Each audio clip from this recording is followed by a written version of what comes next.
ملاقي يونس رئيس الجامعة المغربية للمقاولات الصغرى والمتوسطة للنقل الطرقي بالمغرب.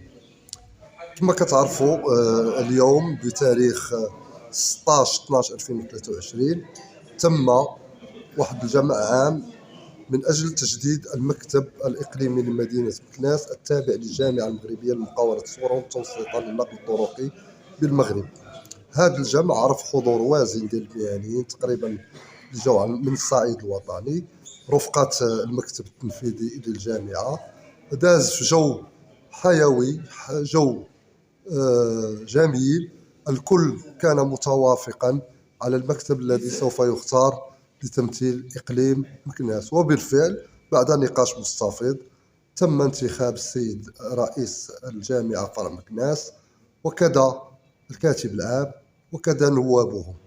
اليوم هذا المكتب أسس من أجل تجديد الحيوية في مدينة مكناس والدفاع عن القطاع بكل حرية، بكل موضوعية، وبكل معقول، لأن كما كتعرفوا قطاع النقل الطرقي للمسافرين بدأت تتدهور حالته بإقليم مكناس، والأسباب عدة، لأن هناك تمثيليات ليست في المستوى جعلت من قطاع النقل في الحضيض. واليوم تأسيس هذا المكتب الإقليمي التابع للجامعة سوف يكون عملا جادا تحت إشرافنا، عملا معقولا بتلبية رغبات المهنيين وتحقيق مكتسباتهم بطبيعة الحال تحت إشرافنا وتحت أنظارنا، حتى يكون عملا جيدا يعود على المهنيين بالخير، وهذا كل ما نصبو إليه إن شاء الله.